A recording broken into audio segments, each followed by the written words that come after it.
विद्यार्थी हम ब्लड के बारे में बताने वाले हैं। ब्लड होता क्या, किसके बारे में? ब्लड के बारे में बताने वाले हैं। ब्लड होता क्या है? ब्लड का हिंदी क्या होता है? रक्त होता है। ब्लड का हिंदी क्या होता है? रक्त होता है। ठीक है, आज हम बताने वाले हैं रक्त के बारे में। रक्त को इंग्लिश में हम कहते हैं ब्लड। क्या कहते हैं? ब्लड। ब्लड होता क्या है? ब्लड जैसे अगर हम जाने कि जितने भी सजीव है, खास करके जीव जंतु और मनुष्य, सभी जीव जंतु और मनुष्य में ब्लड होती है। लेकिन जो जीव जंतु जैसा है उसके शरीर में ब्लड की संख्या वैसा ही होगा। कोई अगर जीव जंतु बड़ा है तो उसके शरीर में ब्लड अधिक होगी, जो जीव जंतु छोटा है उसके शरीर में ब्लड कम होगा, है ना। ये निर्भर किस पर करता है? जीव जंतु के शरीर के आकार पर, है ना। अब ब्लड के बारे में हम जाने ब्लड होता क्या है। तो विद्यार्थी ब्लड एक तरल संयोजी उत्तक है, कनेक्टिंग टिश्यू। ब्लड क्या है? एक तरल संयोजी उत्तक है। और तरल संयोजी उत्तक क्या होता है? तो एक होता है विद्यार्थी रक्त होता है और एक होता है लसिका होता है। क्या होता है? एक होता है रक्त और एक होता है लसिका। जब रक्त और लसिका आपस में मिल जाता है तो क्या कहलाता है? तरल संयोजी उत्तक। क्या कहलाता है? तरल संयोजी उत्तक कहलाता है ना। तरल संयोजी उत्तक किसको कहेंगे? रक्त और लसिका को क्या कहेंगे? तरल संयोजी कहा जाता है रक्त और लसिका को। तो हम रक्त के बारे में जाने कि रक्त होता क्या है। तो अभी हम बताएं कि रक्त जो है वो एक प्रकार का तरल संयोजी उत्तक है जिसका पीएच मान 7.4 होता है। कितना होता है? 7.4। और इसकी अगर प्राकृतिक बोलेगी, प्रकृति क्या होता है? तो इसका प्राकृतिक क्षारीय होगा विद्यार्थी। क्या होगा? क्षारीय होगा। इसका प्रकृति क्या होगा? क्षारीय होगा। क्यों होगा क्षारीय? तो अब क्षारीय को जानने के लिए विद्यार्थी हमको पीएच स्केल के बारे में जानना पड़ेगा।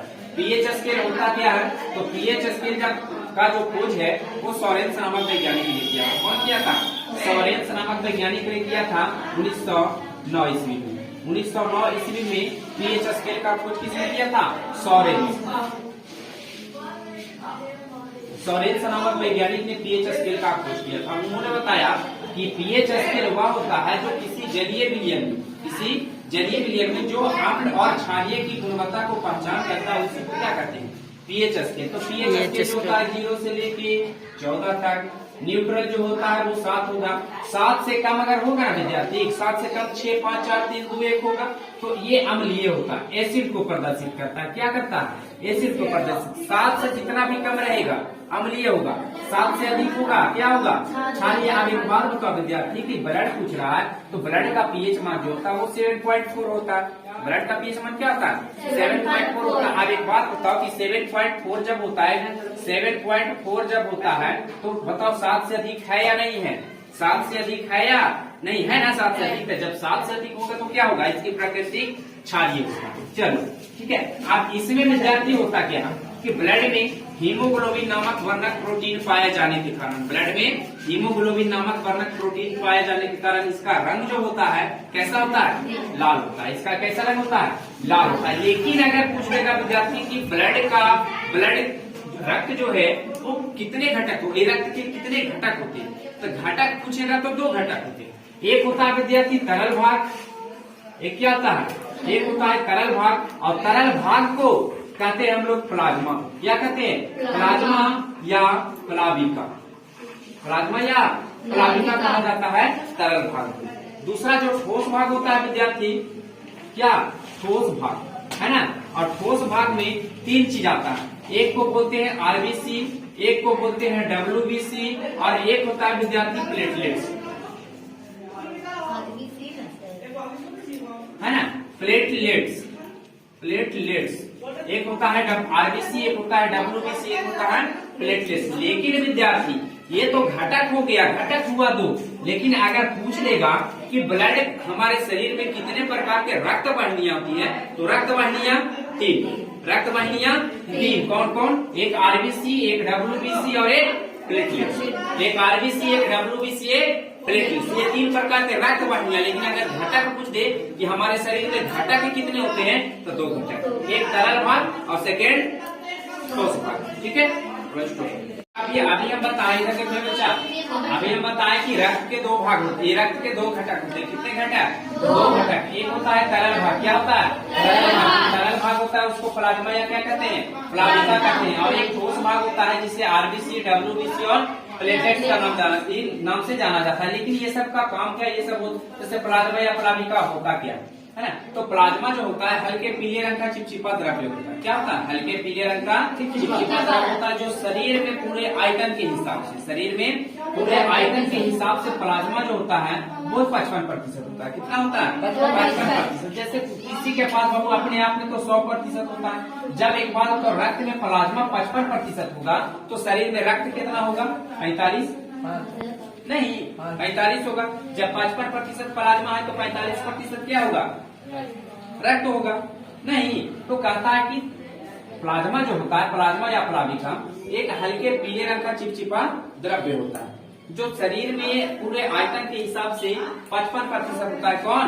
प्लाज्मा है ना, 55% होता है, जिसमें 90% जल होता है, 7% प्रोटीन होती है, 0.9% कार्बनिक लवण होता है, ग्लूकोज 0.18% होता है और वसा जो होती है 0.5% होता है ये। लेकिन जो और बचता है वो होता है हमारा कार्बनिक पदार्थ होता है। जो अन्य शेष अपशिष्ट पदार्थ होते हैं वो कार्बनिक पदार्थ होते हैं। ठीक है। अब प्लाज्मा में उपस्थित जो प्रोटीन होता है, प्लाज्मा में उपस्थित एक प्रोटीन होता है जिसे प्लाज्मा प्रोटीन के नाम से जाना जाता है। क्या कहा जाता है? प्लाज्मा प्रोटीन के नाम से जाना जाता है। खैर, अब थोड़ा सा हम देखें, अब हम देखें कि एक आरबीसी क्या होता है विद्यार्थी। आरबीसी क्या होती है? आरबीसी जिसका पूरा नाम होता है रेड ब्लड सेल। क्या होता है? Red blood cell. Red blood cell होता है, इसको हिंदी में कहते हैं लाल रक्त कणिकाएं। लाल रक्त कणिकाएं आरबीसी का पूरा नाम होता है ना। आरबीसी का जो पूरा नाम होता है वो लाल रक्त कणिकाएं होती है ना, रेड ब्लड सेल होता है। इसमें हीमोग्लोबिन की मात्रा पाए जाने के कारण इसका रंग कैसा होता है? लाल होता है। कैसा होता है? लाल होता है ना। अब लाल होता है। इसका जीवन काल होता है, क्या होता है? जीवन काल। जीने की अवधि क्या होता है? इसका जो जीवन काल होता है वो हमारे शरीर में 100 से 120 दिन तक, 100 से 120 दिन तक जीवित रहता है, फिर ये मृत हो जाता है। लेकिन एक बात होता है विद्यार्थी, ये जो आरबीसी होता है ये बनता कहाँ है ना। तो आरबीसी जो बनता है वो बनता है हमारे अस्थि मज्जा में। कहाँ बनता है? अस्थि मज्जा में। अस्थि मज्जा को इंग्लिश में बोन मैरो कहते हैं। क्या कहते हैं? Bone marrow. जैसे चिकन वगैरह हम लोग खाते हैं ना, तो चिकन वगैरह अगर खा रहे हैं तो उसमें देखकर जो हड्डी होती है तो हड्डी में एक जाली की जैसी रचना होती है जिसको हम लोग चूसते हैं, है ना। जाली की जैसी संरचना होता है। तो उसी में क्या होता है? उसी में क्या होता है? अस्थि मज्जा होता है। अब उसी में ब्लड का निर्माण होता है, इसमें अस्थि मज्जा में। लेकिन ये आरबीसी जाके मरता कहाँ है, मृत कहाँ होता है, जिसको हम लोग कब्रिस्तान कहते हैं, ब्लड बैंक कहा जाता है। तो ब्लड बैंक होता है पलिया को कहा जाता है। लेकिन ये आरबीसी जो होता है मरता कहाँ है? बाबू मरता है पलिया में। कहाँ मरता है? पलिया में। यानी कि आरबीसी का जो कब्रिस्तान है वो किसको कहा जाता है? पलिया को कहा जाता है, आरबीसी को कब्रिस्तान। चलिए अब इसका हम थोड़ा सा कार्य देखेंगे। आरबीसी का निर्माण कहाँ? अस्थि मज्जा में। आरबीसी का कब्रिस्तान किसे कहा जाता है? पलिया। आरबीसी का निर्माण कहाँ होता है? अस्थि मज्जा। अस्थि मज्जा कहने का मतलब का बोन मैरो। आरबीसी मरता कहाँ है, लड़ाता कहाँ है? पलिया में। पलिया में समझ रहा। जाने की इसका कार्य, आरबीसी का कार्य क्या करने जाती है?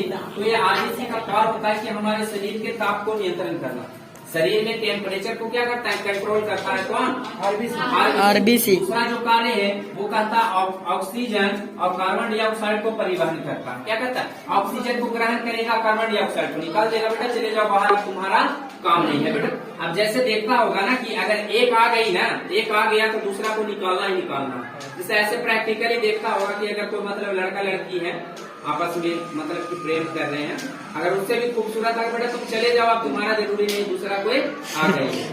उसी प्रकार से ऑक्सीजन क्या करता है? आरबीसी जो है ऑक्सीजन को ग्रहण करता है और कार्बन डाइऑक्साइड एक प्रकार का अपशिष्ट पदार्थ है जो हमारे शरीर में इसका कोई कार्य नहीं है वो नहीं ना। तो इसको क्या करेगा? निकाल देगा परिवहन की सहायता से।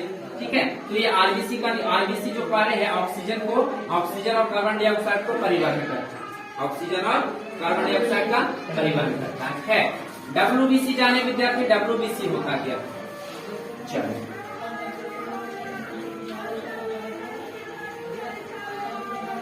डब्ल्यूबीसी इसका पूरा नाम जो होता है व्हाइट ब्लड सेल होता है। क्या होता है? White blood cell. हम हिंदी देखे विद्यार्थी तो इसका होता है श्वेत रक्त कणिकाएं। श्वेत रक्त कणिकाएं होता है इसका पूरा नाम। श्वेत रक्त कणिकाएं होता है। ये होता क्या है? तो WBC का जो पूरा नाम होता है वो होता है व्हाइट ब्लड सेल अर्थात श्वेत रक्त कणिकाएं। इसमें हीमोग्लोबिन की मात्रा नहीं पाए जाने के कारण इसका जो रंग होता है वो कैसा होता है? श्वेत होता है, व्हाइट होता है, श्वेत होता है। लेकिन इसका जो जीवन काल है, जीवन काल कहने का मतलब 1 से 3 दिन, 1 से 3 दिन तक ये जीवित रहेगा, उसके बाद फिर मर जाएगा। बात होता विद्यार्थी की ये जीवित कहाँ होता है, मरता कहाँ है? तो ये बात हमारे शरीर की, कहाँ? शरीर की। जैसे मान लो कि हमारे शरीर अगर गति होगा, हम कोई काम कर रहे तो काम करते करते WBC जिसका आज पसीना होता है, बात समझ रहे हो ना? पसीना, ठीक है। अब ये WBC का काम क्या है? तो WBC हमारे शरीर के ऊपरी सतह पर जितने भी सूक्ष्म जीव उपस्थित होते हैं तो वो सभी सूक्ष्म जीव को क्या करता है? नष्ट करता है, मारने का कार्य करता है। WBC है ना। और तीसरा जो है वो आपका प्लेटलेट्स। तो प्लेटलेट्स हम जाने कि प्लेटलेट्स होता क्या है? प्लेटलेट्स होता क्या? तो प्लेटलेट्स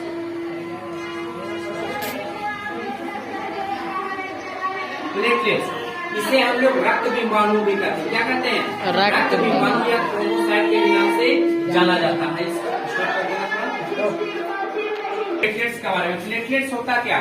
तो प्लेटलेट्स होता है जिसे रक्त बिंबाणु या थ्रोम्बोसाइट के नाम से भी जाना जाता है। इसका कार्य है कि रक्त को थक्का जमाने में सहायता प्रदान करता है। लेकिन विद्यार्थी कि अगर कोई व्यक्ति का किसी कारण से शरीर में चोट लग गया, अब वो रक्त जम नहीं रहा तो उसका कारण है कि उसके शरीर में ये प्लेटलेट्स उपस्थित नहीं है। अर्थात रक्त जो होता है, ब्लड जो होता है वो निरंतर निकलता रहता है और ब्लड अगर रुकता नहीं है तो उसका कारण है प्लेटलेट्स। लेकिन एक चीज और दिक्कत है कि अगर किसी कारण से शरीर के कोई भी स्थान पर ब्लड जो चोट लग जाने या कट जाने के कारण अगर रक्त निरंतर निकलता रहता है तो उसके शरीर में एक रोग उत्पन्न होता है और उस रोग को कहते हैं हीमोफीलिया। हीमोफीलिया तो उस रोग को क्या कहा जाता है? हीमोफीलिया के नाम से जाना जाता है। तो चलिए अब आप लोग को बारी बारी से हम बताते हैं।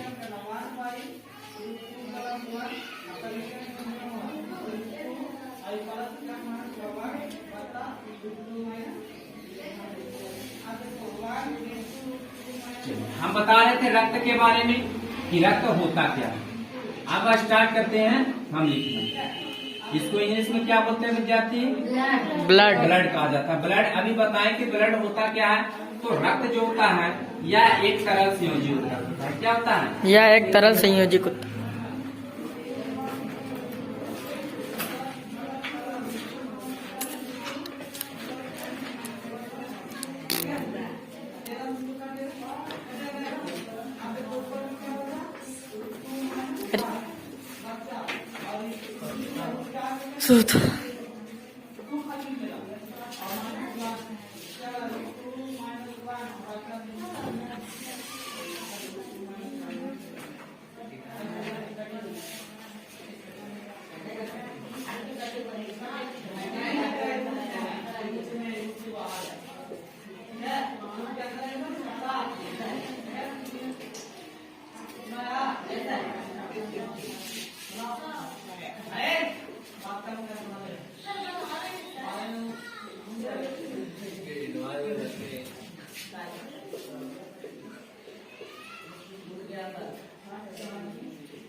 पीएच का जो वैल्यू होता है ना विद्यार्थी, पोटेंशियल ऑफ हाइड्रोजन होता है। इसको क्या कहा जाता है? पी मतलब पोटेंशियल, एच मतलब हाइड्रोजन। या फिर अगर पोटेंशियल ऑफ हाइड्रोजन नहीं बोलोगे तो बोल सकते हो कि power of hydrogen. Power of hydrogen pH का वैल्यू होता है।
स्टार्ट हो गया बच्चा। चलो देखो अब हम जाने कि रक्त के बारे में। रक्त के बारे में तो जान गए कि रक्त और लसिका को तरल से युक्ता के नाम से जाना जाता है। चलिए इसको मिटा रहे हैं।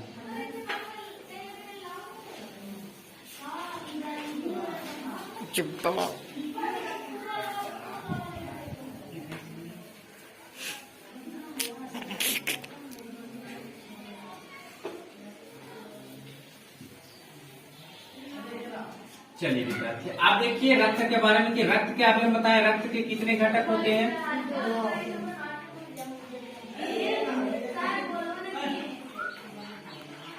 रक्त के 2 घटक होते हैं। कितने घटक? 2 घटक होते हैं।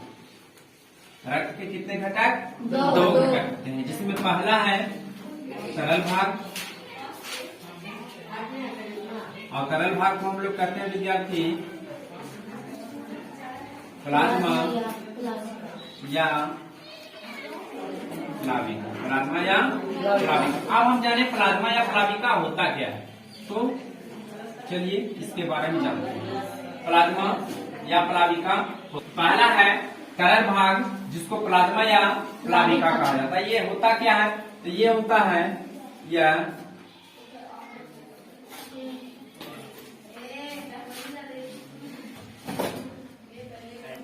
यह हल्की